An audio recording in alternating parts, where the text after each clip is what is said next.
Esse é o Maestra, um podcast sobre arte, educação e justiça social, produzido a partir das entrevistas dos documentários da Maestra Produções. No episódio de hoje, conversamos com o Dr. Henrique Cunha. Apresentando o Dr. Henrique Cunha, temos o prazer de receber a doutora Dawn Duke, professora de espanhol e português na Universidade do Tennessee e pesquisadora do tema de mulheres afrodescendentes na literatura da América Latina e Caribe. Professor Henrique Cunha Júnior, acadêmico militante, cientista, filósofo comprometido.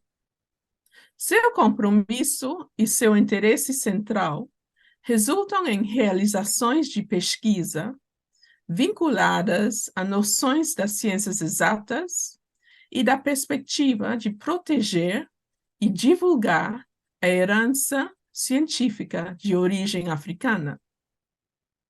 Ele defende uma cosmogonia afrocentrada. Sua publicação mais recente, divulgada em novembro de 2023, se chama Tecnologias Africanas e Educação. Olha, toda vez que me perguntam como que eu entrei nessa história, eu tenho uma história longa. Eu venho desde o meu avô, tá certo? Então, outro dia eu consegui a carteira de identidade do meu avô. Eu mudei de casa de São Paulo para cá. Você vê que aqui está tudo bagunçado porque faz 4 anos que eu fiz a mudança e até agora eu não consegui arrumar as coisas, né? Bom, mas então, entre os documentos que minha mãe guardava, um deles é a carteira de identidade do meu avô. E essa carteira de identidade, ela tem um valor inestimável, porque é um registro de 1882, antes da abolição do escravismo criminoso, tá certo? Então, meu avô nasce livre, mas é filho de congoleses que tinham sido escravizados. Mas o que tem de interessante? Eu sou a terceira geração no Brasil, então, na família, mas eu sou a terceira geração de intelectuais, porque meu avô já era intelectual.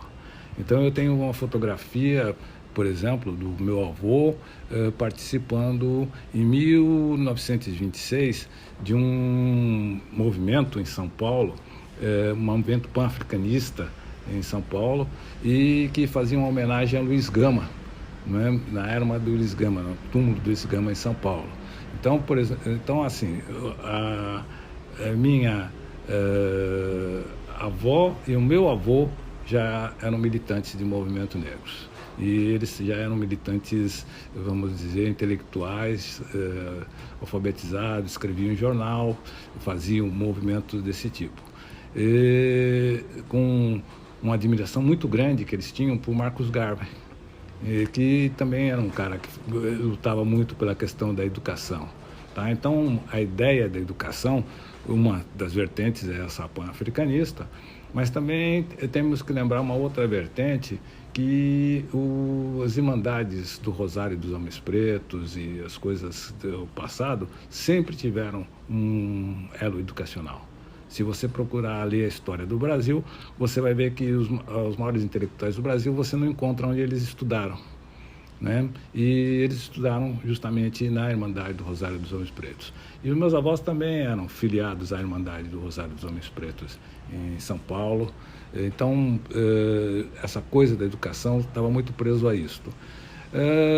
Sem mais questões, né, passamos aos meus pais, minha mãe e meu pai. Minha mãe era professora primária e também muito envolvida com a educação da população, muito dedicada às questões educacionais, né? E meu pai acompanhava as questões dela de educadora. Eu, quando criança, a coisa mais marcante que eu tinha na vida era a minha mãe preparando as aulas, porque ela chegava com uma ideia da aula e dizia: Henrique, a minha ideia da aula é tal, né? E meu pai sentava na prancheta e desenhava a ideia da aula dela, tá certo? Então ela sempre deu aula ilustradas por desenhos feitos pelo meu pai, e era uma coisa gozada, porque nós tínhamos então uma espécie de um escritório na parte baixa da casa, A casa na frente ela era terra, no fundo ela tinha 2 andares. Então, na parte baixa nós tínhamos 2 salas que serviam de escritório. Nessas salas meu pai fazia os desenhos e ele descia, então, fazia o desenho e voltava, e ela dizia se estava bom, se não estava bom, tudo até chegar ao ponto do desenho da aquarela ser bem feita. E eu me lembro, por exemplo, uma aquarela que ele fez que era para ensinar a letra I. E então ele desenhou uma igreja e a torre da igreja era a letra I. Tudo. Então, assim, tem coisas que ele... Então, ela sempre deu aulas ilustradas. Com também uma outra coisa que minha mãe fazia na educação era uma ação afirmativa, mas sem esse nome de ação afirmativa. As professoras, na época de 1950, 1960, 70, elas davam aula apenas 4 horas por dia e tinham um salário razoável por essas 4 horas de aula. Então, minha mãe era dessas professoras que dava 4 horas de aula e tinha um bom salário pelas 4 horas. Entretanto, de manhã, ela sempre dava aula à tarde, de manhã ela trazia os alunos da favela para casa, de 3 em 3. Então, os alunos dela, que eram os alunos negros da sala, era uma escola quase de um bairro classe média, né, mas tinha uma favela próxima. Esses alunos da favela, normalmente, eles eram reprovados nas outras turmas. Na turma da minha mãe, eles sempre eram aprovados, porque ela dava, então, esse complemento extra em casa. Então, de 3 vezes por semana, de 3 em 3, eles vinham, e eram os alunos considerados a seção fraca na escola. Né? Mas eles precisavam do quê? De complemento, e esse complemento era dado por essa ação educativa da minha mãe, de trazê-los para casa, fazia lição com eles tal, e dava outros aparatos, do ponto, por exemplo, às vezes eles não tinham os documentos em regras, porque eles eram imigrantes de fora, às vezes vinham até sem documentação nenhuma. Minha mãe tinha um diretor de escola também, que trabalhou 20 anos com ela, muito bom. Ele fazia a seguinte coisa: se as crianças aparecessem na escola e quisessem fazer parte da escola, eles acolhiam, não importava se tivesse documento ou não. Eles diziam, bom, se as crianças vêm para cá, mesmo que eles não tenham, nós damos um jeito aqui. E sempre eles faziam isso, eles davam um jeito realmente. Então, quer dizer, essas coisas são importantes para a formação minha, tá certo? Eu via uma militância em casa política, porque as pessoas discutiam política, mas eu via uma militância também muito prática, muito efetiva, muito solidária, fazer coisas que pudessem enriquecer a educação, não somente num discurso, não somente queremos protestar, queremos... Não, era uma prática efetiva, cotidiana, em casa, e com coisas que me calaram profundamente na minha vida e que me fizeram pensar talvez de uma forma diferente da maioria das pessoas, e isso que eu trago hoje para a educação. Então, ter vindo de gerações que tinham empenho social mudou minha vida como engenheiro, como professor, como coisa, porque veio sempre a cobrança ou a necessidade ou o ideal de fazer coisas concretas, de fazer coisas efetivas e fazer coisas que mudassem, né? Do outro lado, tinha um lado bastante, vamos dizer, pitoresco, salutar, né? Nós vivíamos muito dentro de coisas de comunidades negras que tinha muita música, um lazer social, uma sociabilidade, muita comida. Não se fazia nada sem muita comida, um exagero até de coisas de comida.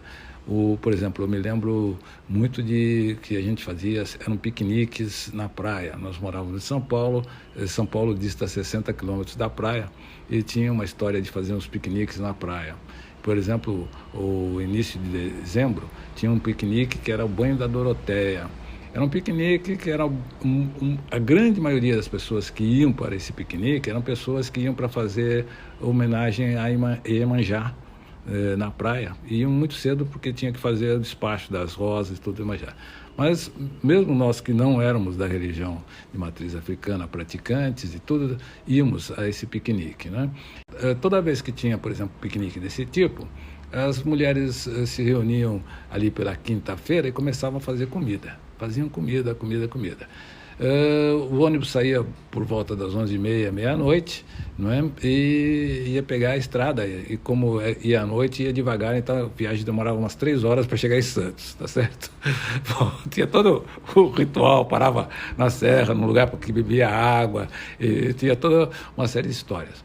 Mas o que era interessante? O ônibus mal entrava na estrada, alguém falava, estou com fome, e começava a se comer. Comia. Tinha um problema na praia, porque era muita gente que ia para a praia. Tinha vezes que iam 200, 300 ônibus, tá certo? De uma coisa que não tinha ninguém que organizava efetivamente. As pessoas sabiam que era a data, então ia assim, 90% das pessoas negras, né? Então chegava na praia, virava um acampamento em Santos, que depois, um tempo até a prefeitura proibiu, e aí acabou mudando para a Praia Grande. Mas o que tinha? Se fazia muita comida, se comia na praia toda, e tinha coisa que o pessoal que ia, por causa das questões religiosas, faziam os trabalhos religiosos. Então também às vezes você ficava vendo, e, muitas vezes sem entender por quê, mas você acompanhava. Então você tinha uma formação da cultura religiosa também por causa desses piqueniques. Então, minha vida teve um brilho de poder ter vivido essas coisas na infância, de ter podido conviver com essas pessoas também na infância. Por um lado intelectual, meu pai sempre se deu, e a minha mãe também, com pessoas que faziam muito jornalismo. Eles sempre trabalharam jornalismo negro e sempre trabalharam teatro negro. Tá? Então, eu sempre tive com pessoas envolvidas com grupos de teatro e com grupos de jornalismo, né? As reuniões em casa sempre tinham uma estrutura interessante. Sim, era uma época que quase nenhum de nós tínhamos carro, então todo mundo vinha de ônibus. Então, as pessoas que eram convidadas, por exemplo, para o almoço no domingo, elas chegavam por volta das 11h30 e tal, e se cumprimentavam e ficavam a casa era muito grande, tinha um espaço de quintal, tudo isso aí, elas se espalhavam e e nunca se convidava pouca gente também, tá certo? Mas na hora que se dizia o almoço está na mesa, tá certo? O centro da reunião era a sala, todo mundo ia para a sala, tal e tudo. E sempre tinha alguém que fazia uma saudação a cozinheira, as pessoas que tinham cozinhado, tal, então a comida está saborosa, cheirosa, não sei o quê, tudo. E sempre tinha alguém que fazia um poema, falava, olha, ontem eu escrevi esse poema, então vou apresentar e tudo. Bom, e alguém sentava no piano e tocava e coisa, e virava um sarau. A gente só se dava conta lá pelas 7h30, 8h, que as pessoas precisavam ir embora porque tinham que pegar o ônibus para ir para casa porque trabalhavam no dia seguinte, né? Então, percebo que as coisas que se faz hoje, elas são muito reflexo do que se fazia. Eu não inovei quase nada, né? Então, a gente só está fazendo em outro lugar, mas é muito repetição do que eram coisas que eu já fazia desde pequeno, ouvia meus pais fazerem e hoje eu os copio, né? Tá? Então, esse explica o envolvimento com a educação, explica também porque é que a gente tenta fazer sempre o que parece novidade, né? De uma inserção com grupos de artistas, com grupos de intelectuais, poetas e pessoas que fazem parte de uma cultura cotidiana, por assim o nome.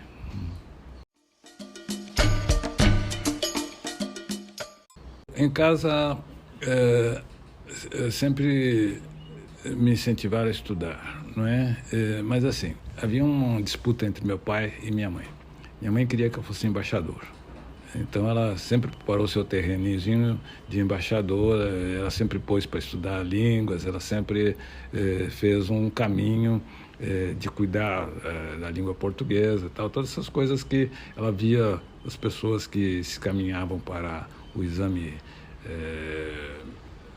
para a carreira diplomática seguiam, né? Então, eu fiz até curso de etiqueta social e tudo isso, tá? O meu pai queria que eu fosse arquiteto, porque ele trabalhava com arquiteto, mas ele não tinha diploma, ele tinha que pagar para as pessoas assinarem as plantas dele. Mas ele tinha projetos magníficos, então ele queria que o filho fosse arquiteto. E ele constantemente me ensinava as coisas de arquitetura e fazia tudo para que eu fosse arquiteto, né? O que não deu o que eles queriam é que um dia eu resolvi fazer curso de engenharia elétrica por influência de um amigo que fazia engenharia elétrica. Eu era escoteiro, participava do grupo de escoteiro, e uma das pessoas que estavam no escotismo, mais velha do que eu, fazia engenharia elétrica na USP. E ele tinha, por coincidência, um nome, Henrique Bairão, era também Henrique. Tá? E conversa vai, conversa vem de coisas que se fazia. Ele me explicou o que era engenharia elétrica e tudo, e eu falei, então, acho que eu vou fazer esse negócio que, assim, vamos, 1970, ainda no Brasil, o curso de engenharia elétrica era muito novo. Então, o primeiro curso de engenharia elétrica que nós tivemos no Brasil foi em 1950 na Poli e em 1954 no ITA. Tá? Então, assim, os cursos de engenharia elétrica e eletrônica no Brasil ganharam uma dimensão realmente efetiva na década de 70. Eu sou, então, das primeiras turmas dessa novidade que era a engenharia elétrica, né? Dentro dessa novidade que era a engenharia elétrica, a eletrônica era mais novidade ainda, né? Então, eu, por exemplo, sou da primeira turma que usou o curso todo computador, que eu sou da primeira turma que tinha, porque antes se usava régua de cálculo e tudo, ainda tem o régua de cálculo ali, meu pai usava régua de cálculo, tem a régua de cálculo do meu pai ainda ali e tudo. Mas a coisa da régua de cálculo, eu não sei usar a régua de cálculo, eu já fui da primeira turma do computador. Tudo que você escrevia em linguagem de máquina, imprimia num cartão, esse cartão era processado e daí você via as imagens, os desenhos, as letras e tudo em folhas de papel impressa. Então você não tinha o imediato do que você estava fazendo. Você tinha a imagem mental daquilo que você estava fazendo, punha aquilo em códigos eletrônicos, né? E via no dia seguinte a imagem. E era um negócio bastante artesanal. Nós não nos dávamos conta que o mundo estava mudando. Para nós era normal aquilo, todo aquele sacrifício todo. E assim, o primeiro microprocessador que chegou no Brasil, chegou em São Paulo. E eu estava me formando e existia um professor que ele era o pioneiro da computação no Brasil, o professor Zufo, e ele chega na sala com uma caixinha, ele tinha chegado dos Estados Unidos, todo mundo eufórico. O Zufo chegou dos Estados Unidos, ele trouxe um microprocessador. E daí ele pôs em cima da mesa a caixinha e falou, este é o microprocessador.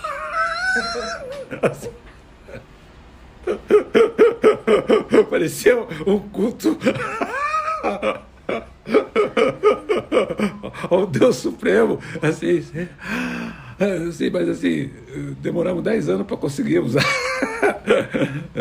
Mas então tinha coisas que são históricas e são impressionantes, e tem coisas que se executam um grande pioneirismo de pessoas no país, não é? Isso também é um negócio que eu peguei uma transição do Brasil que se perdeu de inovação. Era uma direita brasileira direita, precisa dizer bem que era um grupo de direita paulista, brasileira, mas muito respeitoso da inteligência das pessoas. Então, eu não fui barrado por causa da inteligência, da utilidade. Desde que eu não fizesse política, eu fizesse política da porta para fora, estava perfeito. Não é? E isso abriu portas, esse grupo ser assim e estar preocupado com a inovação do Brasil, estar preocupado com a investigação, me deu um espaço por ser criativo, por fazer coisas que não eram, vamos dizer, comuns também dentro da própria engenharia. Né? Então teve, de um lado, essa vantagem, do outro, o suporte dos meus pais. Eles conheciam os grandes professores, o Florestan, o Ottaviani, todo esse pessoal que era importante da Universidade de São Paulo, nas áreas de sociologia, tudo isso a gente conhecia. Então isso também abre portas, tá certo? Isso não tem dúvida que isso faz a carreira. Né? E eu um dia resolvo ir para a França para fazer trabalhar no laboratório, fazer doutorado e tudo, mas em casa houve um apoio. Não, tudo bem, é isso que você tem que fazer, você vá, porque as coisas. E meu pai era muito solene em certas coisas, e no dia que eu ia viajar e tal, ele me pôs sentado no sofá e disse: meu filho, vá e confie, se não der certo, você tem a sua casa e seu pai, estaremos aqui.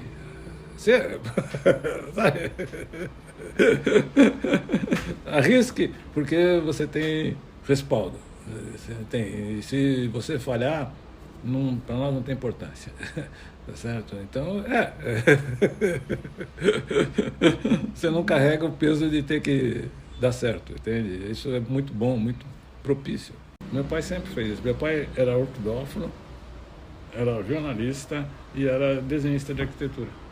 Então ele fazia isso, e, assim, não tinha, e eu acho que ele incutiu isso sem perceber, que a gente não tem que ter barreiras, fazer as coisas, e elas têm um contínuo, elas são interligadas, elas não têm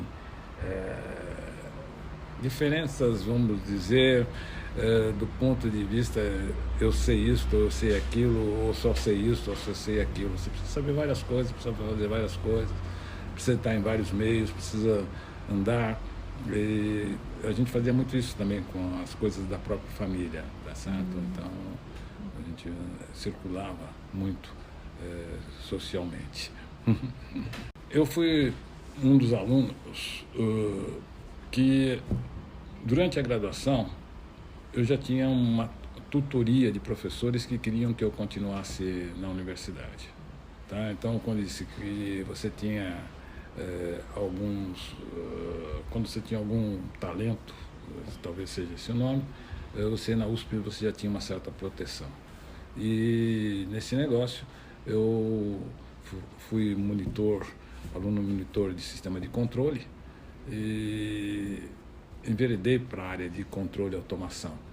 E nesse negócio, por ter sido aluno monitor, eu saí para fazer mestrado no ITA, mas logo em seguida eu fui contratado pela USP como auxiliar de ensino, aquele que prepara a aula para os professores e tudo e tal, que é o início da carreira.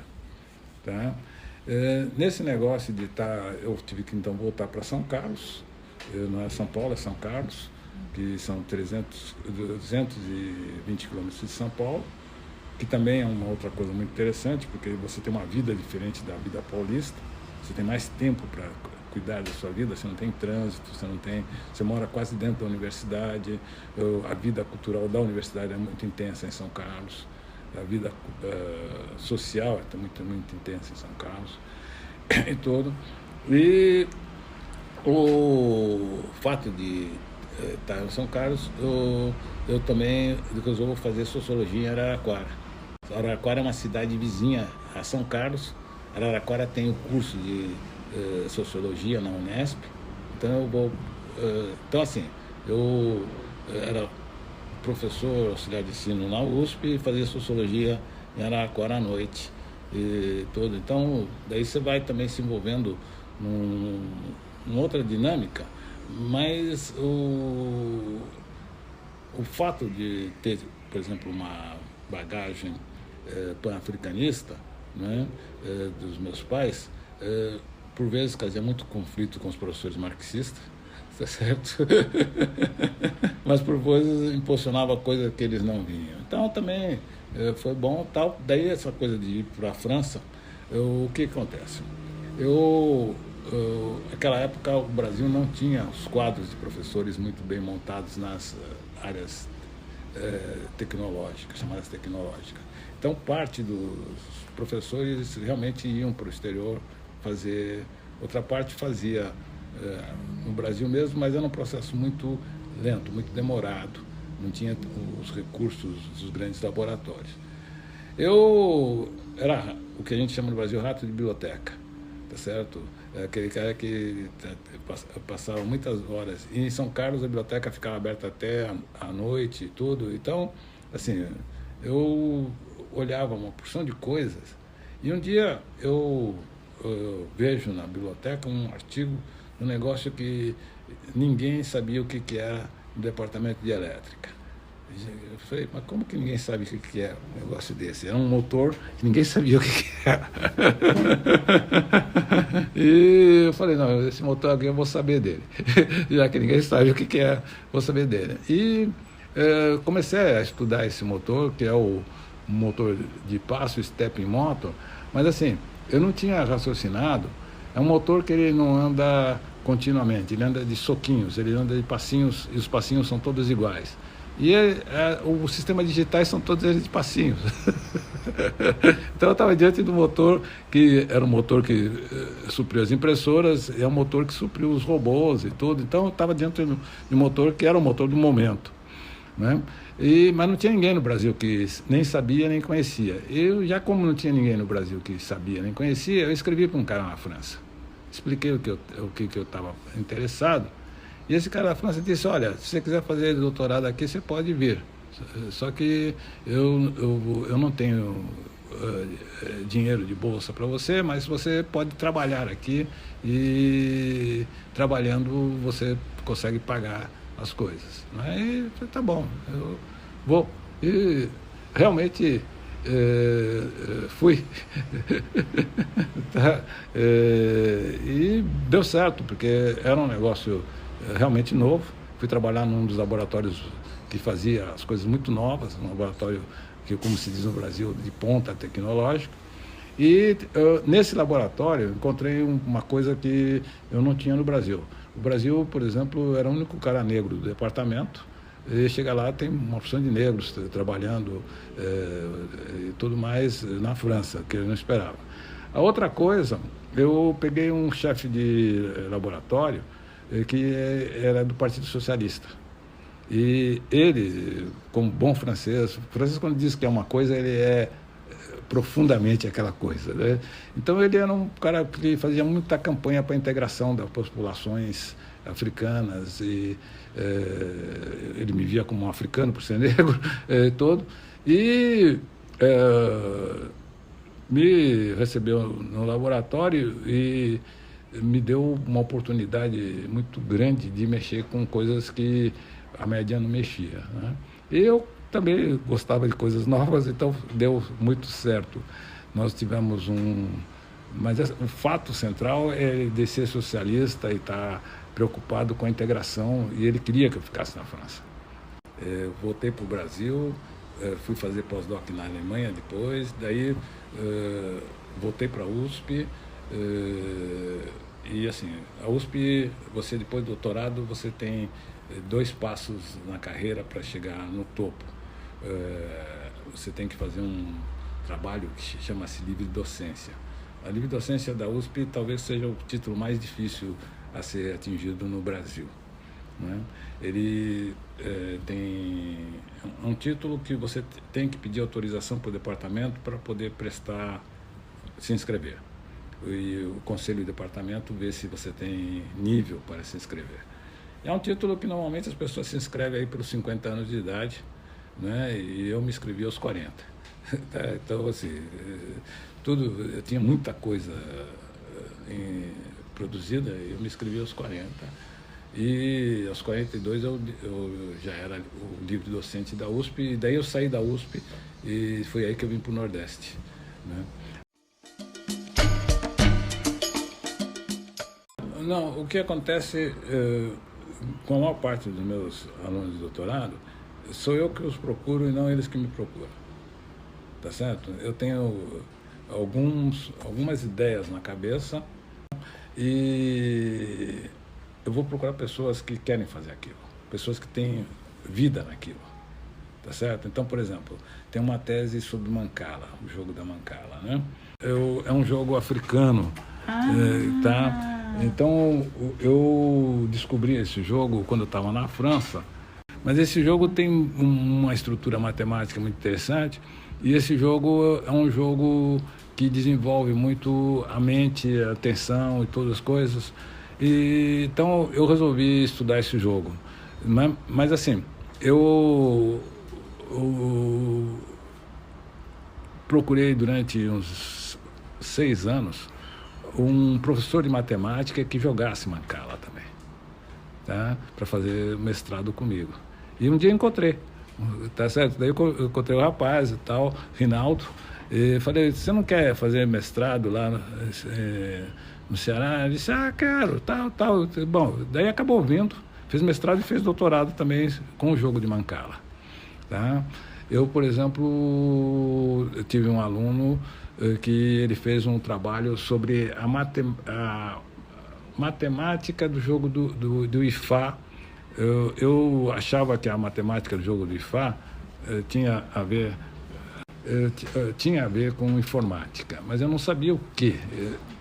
Eu achava que tinha a ver com informática e não tinha atinado o que era, tá certo? Mas para mim ali tinha uma estrutura de informática e coisas desse tipo. E eu não conhecia bem o IFA, mas a intuição, olhando as coisas, olhando o pessoal jogar, eu falei, isso aí tem uma lógica, o cara não adivinha por adivinhar, tem coisa. Bom, daí eu falei, eu preciso de alguém de IFA. Agora, encontrar alguém de IFA é difícil, porque para formar alguém de IFA são quase que 20 anos, tá? A outra coisa é que eu queria alguém que fosse de IFA, mas que entendesse de tecnologia, para poder entrar na área de computação, né? E daí um dia arranjei uma pessoa que conhecia o IFA, que veio para cá, que fez o mestrado e o doutorado estudando IFA, né? E que conseguiu mostrar que o IFA é nada mais que a álgebra de Boole, com algumas pequenas coisas que a gente não conseguiu demonstrar como está na álgebra de Boole, que é a álgebra da computação da informática, né? Tá certo? Então, todos os elementos da álgebra de Boole estão no IFA há 2000 anos. Né? Então, tem coisas que eu estou atrás de pessoas que façam aquilo. Por exemplo, tem um negócio que eu não consegui. Eu queria alguém, e quero alguém, que conheça bem barcos, madeira, e para a gente fazer um estudo dos barcos, dos saveiros brasileiros, a história dos saveiros brasileiros, e mostrar que essa história tem uma ligação com saveiros africanos, tá certo? Que eu acho que os saveiros africanos começam lá no Egito e tudo, mas assim, precisa alguém que conheça navegação, que conheça, que vai me explicar uma série de coisas e tudo. Eu estou atrás dessa pessoa. Então, eu tenho temas na cabeça e esses temas, por exemplo, eu estou atrás, eu já escrevi para uma porção de pessoas no Caribe, eu quero alguém que toque o steel band, que é lá de Trinidade, para a gente estudar qual é a lógica do steel band, como é que você consegue fazer aquela barrica, ter todos os sons da orquestra e ter todas as coisas, o que tem por detrás do steel band, do ponto de vista lógico. Tá? Então, tem alguns temas que eu fico atrás das pessoas. Por exemplo, eu vivo perturbando uma amiga que é professora de química, eu quero estudar a mamona, que eu quero fazer um trabalho com mamona. Mamona é uma frutinha que você tira um óleo chamado óleo de rícino.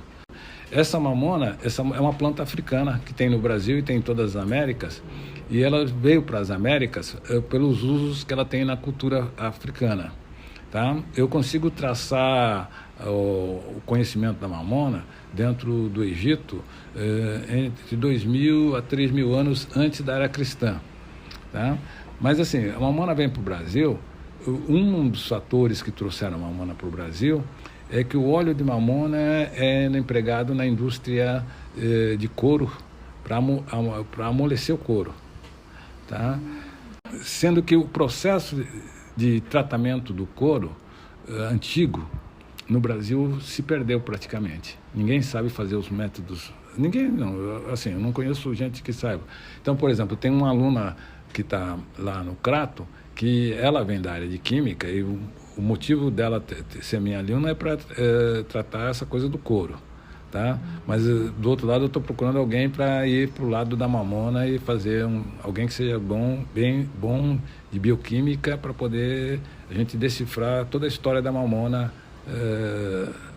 no Brasil e na África. Tá? Então tem alguns temas que estão na minha cabeça e eu fico atrás de pessoas que possam executá-los. Não cabe num só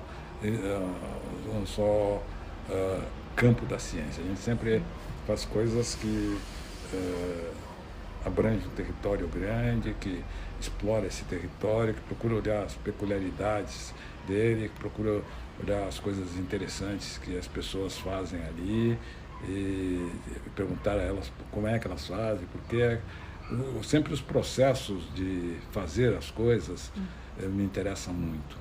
O conhecimento que leva as pessoas a poder fazer as coisas, como é que as pessoas fazem as coisas. Né? Então aí que está a genialidade, o fazer. Né? E assim, pensar a população negra no Brasil, nós pensamos sempre a partir das coisas que as pessoas fizeram e que trouxeram da África para o Brasil, modificaram, lógico, aqui, mas faziam lá já e foi isso que criou o Brasil, o que já se fazia lá e pôde se fazer aqui, mesmo numa condição ruim de dominado, escravizado, se fez, né? E as pessoas não percebem que a herança africana no Brasil é muito maior do que as pessoas que vieram, né? As pessoas não percebem que o solo brasileiro, a geologia brasileira é igual à geologia africana, e é totalmente diferente da geologia europeia. Tá? Então o solo tropical, essa coisa toda, é só o Brasil, a África é uma parte da Ásia. Né? Então as especialidades coincidem historicamente, não coincidem porque tem essa particularidade do solo, o que dá no solo africano dá no Brasil e não dá na Europa e não dá em muitos lugares dos Estados Unidos. Você não consegue plantar café com facilidade nos Estados Unidos. Você tem que plantar ou aqui ou na África, tá certo? Então tem coisas que tem esse código de uma herança geológica brasileira. Tá? Então é nesse sentido que eu tento entender como que as pessoas faziam, como fazem, como farão. E aí que aparece uma porção dos temas e coisas. As teses são sempre feitas dentro de temas que as pessoas vivem os temas, que elas não tinham muitas vezes nem visto que ali tem um tema científico para ser trabalhado. Mas então as pessoas vêm daquilo que elas fazem. Elas já são conhecedoras, elas vêm de territórios ou de coisas que elas viveram quando na infância, tá certo? Elas têm já, vamos dizer, o que o antropólogo teria que gastar 3, 4 anos para entender, elas já têm porque elas vêm daquilo, tá certo?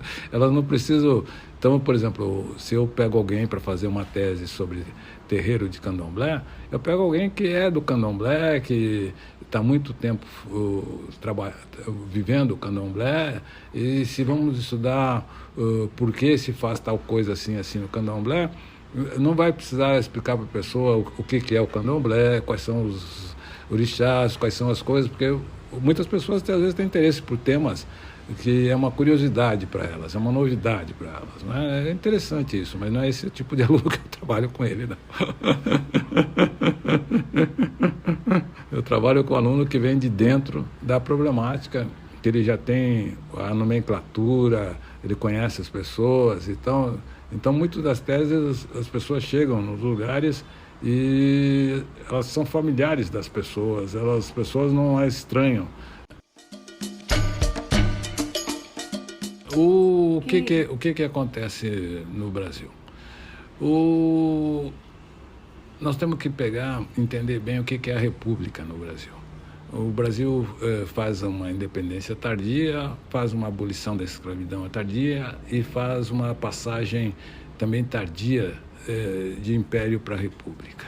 Então, 1889 cai o Império e entra a República, né? Então, quer dizer, uma República tardia também, em termos de República. E essa República tardia, ela tinha já criado, sem ela perceber, antes dela tinha sido criada e não tinha sido percebida isso, já tinha criado um campo de intelectuais negros, tá certo? E esse campo de intelectuais negros, por exemplo, no Recife, você tinha um grupo de negros que trabalhavam na construção civil. Estou falando da Irmandade do Rosário dos Homens Pretos do Recife, em 1840. Eles tinham, dentro da Irmandade, eles têm um grupo de construtores. E esse grupo de construtores concorre às licitações públicas e tudo para a construção. Então, quer dizer, tem uma estrutura. Esse grupo de construtores percebe claramente que há uma mudança técnica de formação, que precisava ter uma formação não só prática, mas precisava ter uma formação científica, né? Então, dentro da Irmandade, eles montam uma escola noturna, que pode-se dizer que foi talvez uma primeira escola noturna brasileira ou de engenharia ou de arquitetura, não sei definir onde está, mas eles montam isso, e o que eles fazem? Eles, por exemplo, mandam um dos membros estudar arquitetura em Paris. Tá? Então, em 1840, eles têm um arquiteto formado na Escola de Beaux-Arts de Paris, que é professor dessa escola. Então, quer dizer, há estruturas que se montaram durante o período do escravismo. Esse grupo ele vai existir até 1920. E você diz, por que ele se dissolve? Ele se dissolve porque a República criou muitas pressões sobre qualquer tipo de organização negra. Então, assim, se você pegar o negro na intelectualidade brasileira, como professor universitário nas poucas instituições que tinham, em 1900 tinha mais professores negros do que em 1900, tá certo? Tinha mais do que no ano 2000, proporcionalmente. Tá certo? Sim, proporcionalmente tinha. É um negócio incrível o que aconteceu. Então, por exemplo, você pega a Escola de Medicina da Bahia, em 1900 ela tinha 6 negros, em 2000 ela só tinha 2, sendo que em 1900 eram 34 professores, ou 32 professores, não se lembro exatamente quanto, e em 2000 eram 90 e poucos professores, e os negros desapareceram. Então, assim, há uma política republicana houve uma política sistemática republicana de destruir esse capital, vamos dizer, intelectual negro, tá? Então, nós sofremos isto, né? E isso, por exemplo, era muito claro na minha família, porque, por exemplo, o meu pai era um arquiteto prático, ele foi autodidata na arquitetura, mas outros arquitetos práticos brancos conseguiram o registro, ele não. Tá certo? Então, assim, há essas coisas muito especificadas. Então, o que vai acontecer? Vai haver, dentro das universidades brasileiras, e elas antes eram institutos isolados, e ela só se constitui como universidade a partir mais ou menos de 1935, tá? Mas vai haver uma rejeição muito grande do intelectual negro nessas universidades, tá? E isso só vai ser arrefecido lá pelos anos 70, justamente quando eu estou entrando, tá? Então, assim, então vai ter pouquíssimos professores negros no país, mas nós que éramos esses professores negros, nós tivemos uma consciência de grupo social, tanto que a gente funda tempos depois a Associação Brasileira de Pesquisadores Negros, justamente para impulsionar essas coisas, né? Então eu estou numa geração que percebeu as dificuldades e construiu estruturas políticas para combater essa dificuldade. As gerações anteriores não combateram, mas não conseguiram construir estruturas políticas dentro das universidades. Tá? Então, por exemplo, a geração do Guerreiro Ramos acaba indo trabalhar nos Estados Unidos, porque não tinha lugar para ele no Brasil, e não tinha nenhuma instituição que protegesse pessoas como Guerreiro Ramos, né? Então, o que vai acontecer? Os problemas que nós enfrentávamos, nós começamos a enfrentar como grupo, tá? Então, por exemplo, exames acadêmicos, a gente começa a acompanhar os exames, começa a denunciar os racismos nos exames, começa a fazer um trabalho. A gente começa isso, por exemplo, na USP, mostrando as áreas que apresentavam explicitamente rejeição de professores negros, como é que eram as dificuldades das carreiras dos professores negros, que eles por exemplo, Milton Santos nunca foi chamado por nenhum cargo importante desses cargos que são distribuídos pela reitoria. Ele nunca ocupou nenhum desses cargos importantes. Tá certo? Ele mesmo dizia isso. Alguma coisa que a universidade não faz e tudo. E assim, mesmo a admissão dele na USP teve N problemas no conselho universitário e tudo mais, não é? Então, nós passamos por um período realmente de rejeições. E conseguimos, não totalmente, mas em certa proporção, diluir essa rejeição, né? Mas ainda hoje temos problemas. E é engraçado que alguns problemas são de grupos que deveriam ser nossos aliados e são nossos impedidores, tá certo? Então, assim, uma das coisas que nós temos tido muito problema é com o marxismo, tá certo? Ele não aceita que nós não sejamos marxistas, por mais que a gente explique historicamente que o marxismo tem problemas, e um dos problemas é generalizar as populações, e elas não são generalizáveis, não é?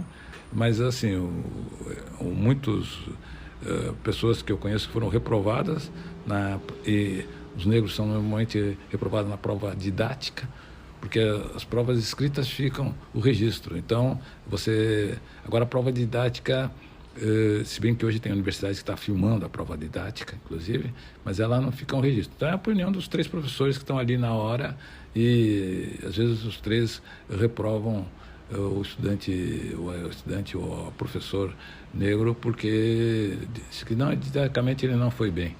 E pessoas que deram aula a vida toda, tá certo? Então ainda temos aí nós ainda somos 2% dos professores da Universidade Brasileira. Nós não chegamos à margem dos 5%. Tá? Então é uma minoritária e com dificuldade de se tornar. A única universidade que se manifestou amplamente agora sobre essa questão dessa minoria foi a PUC, em São Paulo, onde no conselho universitário um dos professores propôs o que não foi acatado, mas pelo menos foi discutido. Ele mostrou que a PUC nos próximos 30 anos, vai renovar 1/3 dos seus quadros, certamente. ele propôs que esse terço fosse professores negros. Assim, em 30 anos eles teriam um terço de professores negros. Mas perceba que é tudo um negócio de longo prazo. Não é? Mas, assim, pelo menos aí se discutiu uma situação que não era antes discutida no país. As políticas das cotas, assim, é uma outra discussão muito grande.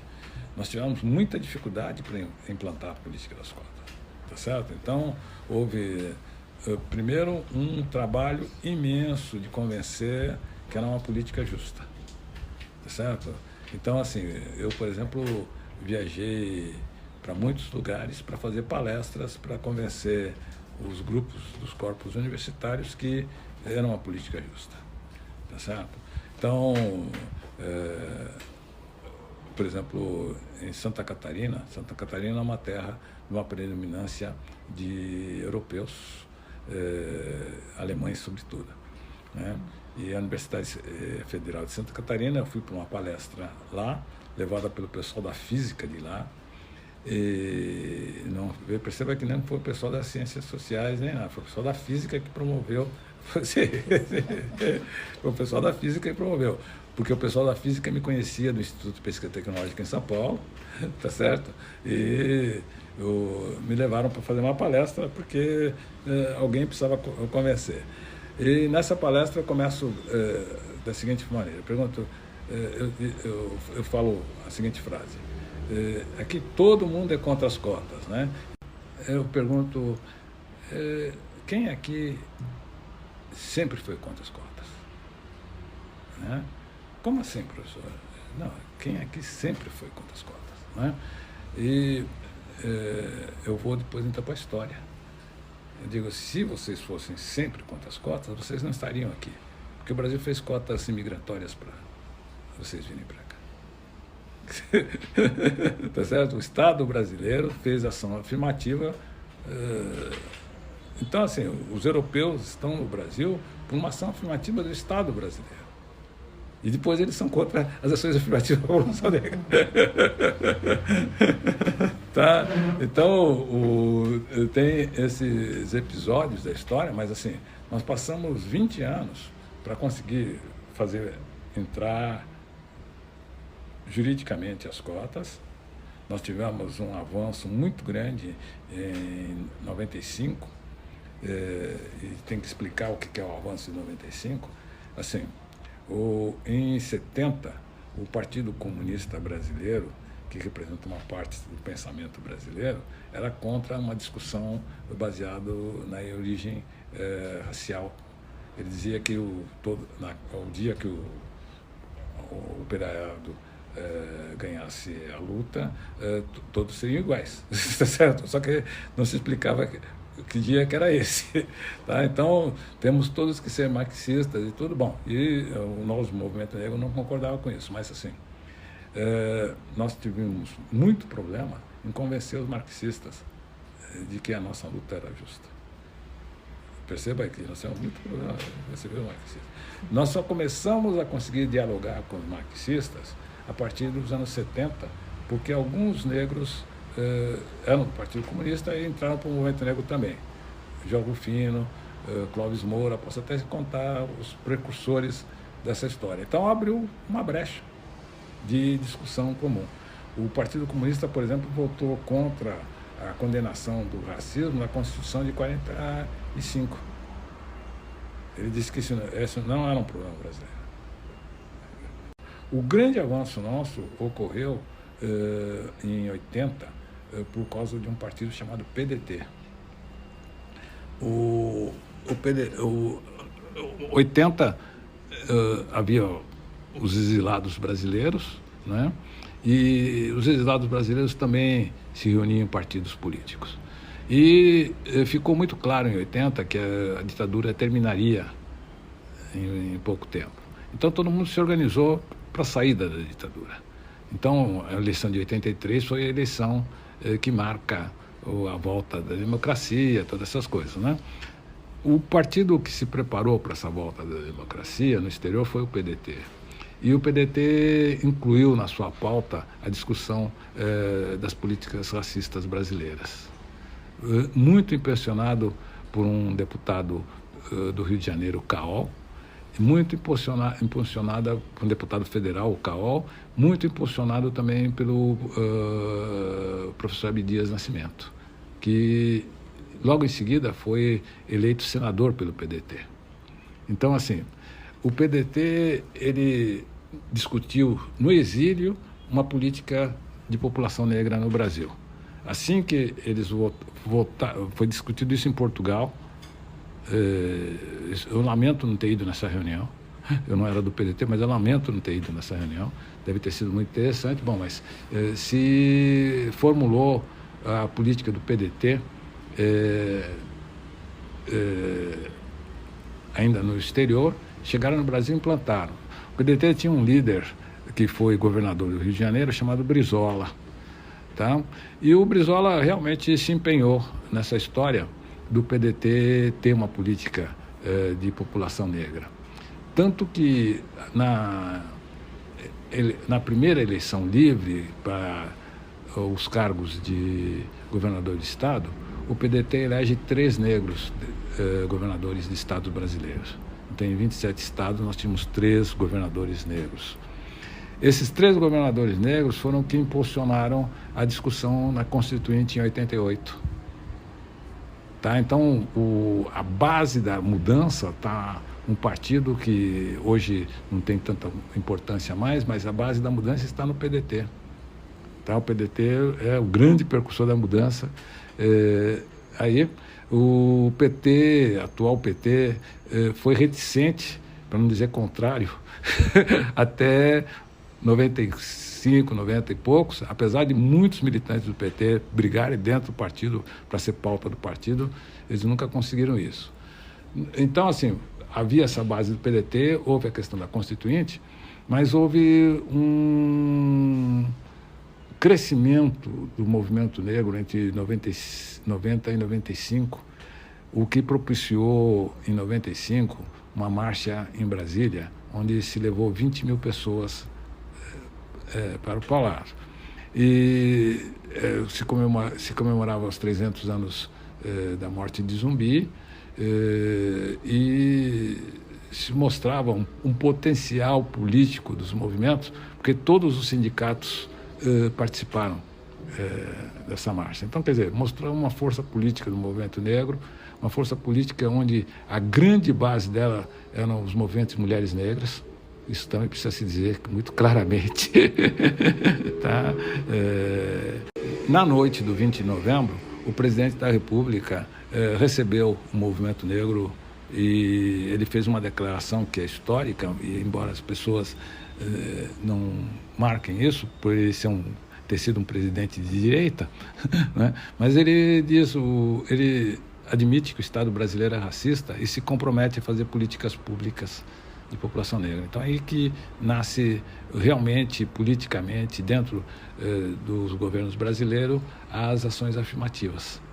Tá? Então, 1995 é uma data histórica para as questões das ações afirmativas. Tá? Cuja dificuldade em comemorá-la é porque é um governo de direita. Tá?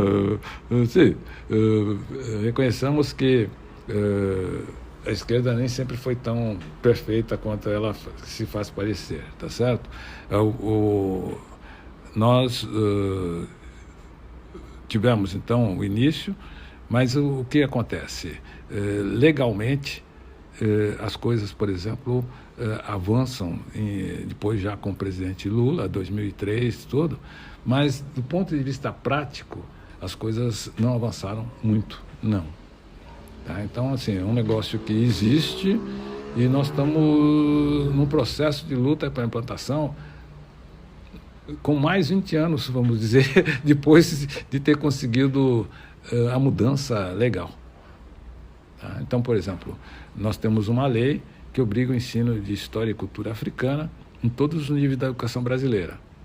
Nenhuma das universidades brasileiras cumpre. Nenhuma das universidades brasileiras cumpre. Se elas cumprissem, nós teríamos uma mudança de formação dos professores. Tá? Então, as ações afirmativas é no mesmo pé. Hoje nós temos a ciência de que é um processo democrático legal, porque até constitucionalmente foi questionado. Isso, então, o Supremo teve uma sessão na qual o Supremo Tribunal disse que é constitucionalmente legal, e aí não tem mais as queixas que haviam antigamente. Hoje há o boicote. Há 2 tipos de boicote. O primeiro tipo é não aplicar a lei na sua extensão, né? Então, por exemplo, muitas universidades não anunciam mais de uma vaga de professor junto com a outra, porque daí teria que fazer a lei das cotas. Tá? Então, eles anunciam vaga por vaga, então, como é uma vaga só, não tem como fazer 25%.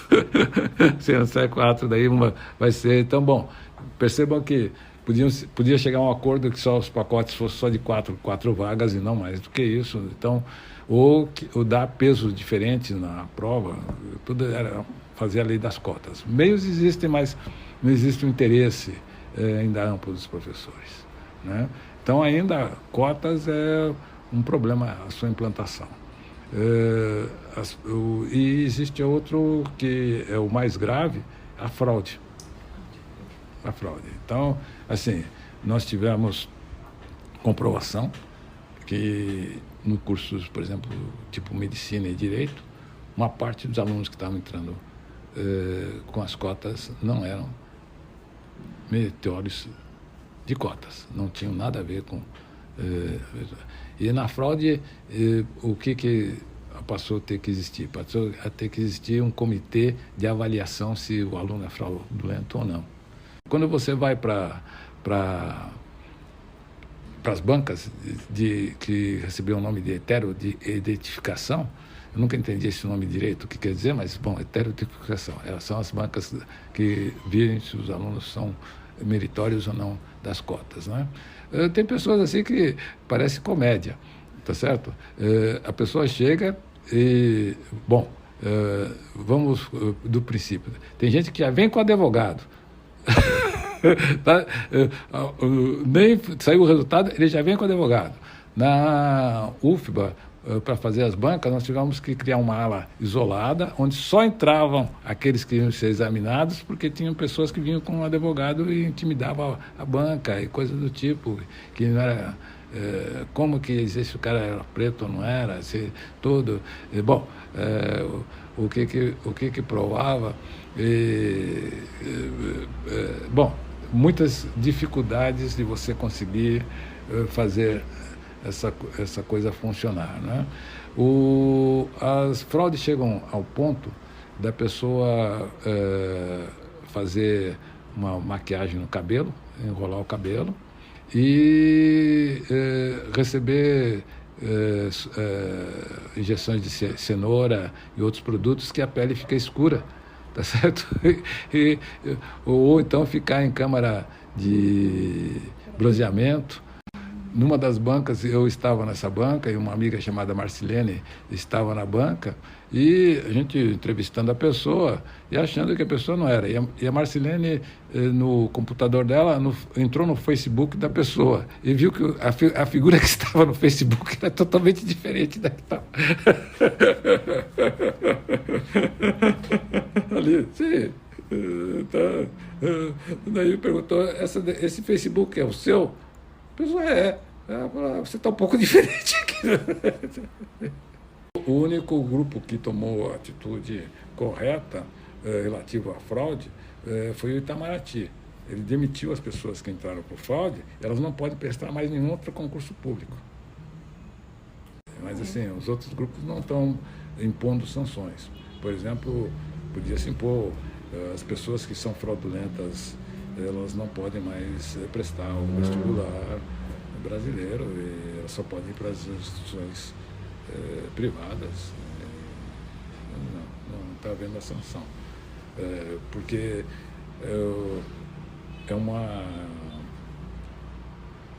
a fraude, né, é punível por lei, né? Falsidade ideológica. Ótimo, não tem sido sancionada desta forma. A impressão que nós temos hoje é que nós estamos recomeçando o que nós plantamos na década de 70, não é? Mas começando com uma base de um solo um pouquinho mais fértil. Agora tem um fertilizantezinho, mas vamos ter que trabalhar muito para ter frutos. Olha, o que dá esperança é que você tem uma juventude que, em certa proporção, se propõe a continuar as coisas que nós começamos, se propõe a realizar.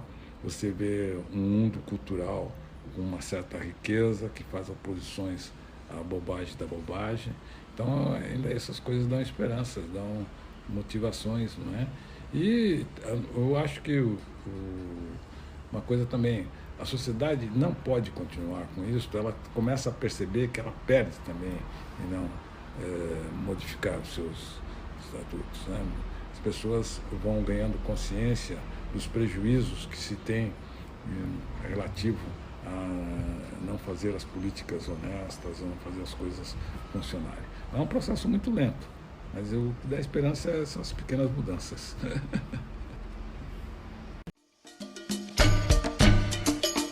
O trabalho atual eu concentrei em urbanismo e arquitetura. Tá? Mesmo na educação, a gente já vinha com uma concentração nas ideias de território e trabalhos territoriais. E agora, até, vamos dizer, meu pai queria que eu fosse arquiteto e urbanista, não fui, mas trabalho hoje muito nessa área da arquitetura e do urbanismo, por diversas razões. Uma delas é que um dos grandes problemas da população negra é a habitação. Tá? Um dos grandes problemas é a habitação, um dos grandes problemas dos bairros negros é a questão do saneamento, são as políticas, então, públicas de criação de bairros, não é? Então, há uma política que prejudica a população negra e nós precisamos reverter essa política, mas nós precisamos reconhecer uma forma urbana das populações se instalarem. Isso é negado pela própria academia. Então, nós temos que entender os processos culturais. Mas, assim, então, eu hoje tenho concentrado nessa coisa do urbanismo, na coisa de populações, e duas veias do urbanismo, né? Uma atualidade, a outra a história do urbanismo. Porque a história do urbanismo africano mostra muito a história da tecnologia no mundo. Tá? E eu acho que então aí há uma contribuição original minha em fazer essa tradução e mostrar que essa história do urbanismo africano, ela vai refletir na história do urbanismo brasileiro, vai refletir na história do Brasil, vai refletir numa série de coisas que não eram percebidas como tal, e eu acho que se forem percebidas como tal, vai também mudar a possibilidade nossa de sermos arquitetos, urbanistas, engenheiros e de mudarmos essa realidade dos bairros negros, das coisas negras, né? Eu digo, a minha grande utopia, isso eu falo para os colegas, é nós montarmos uma escola de arquitetura dentro de uma favela. Então, montar uma escola de arquitetura numa favela. Eu acho que daí o Brasil vai começar a entender como é que se faz reforma urbana. Fazer reforma urbana com quem viveu os problemas, não com quem não conhece nenhum dos problemas e vai tentar resolver o problema que não conhece. Eu acho que a utopia seria construir uma escola de arquitetura dentro de uma favela e pensar a reforma urbana a partir dos interlocutores dessa escola, o pessoal que fizesse isso, né? Então, esse é o projeto para os próximos 100 anos. Se eu viver tudo isso, vai ser tranquilo.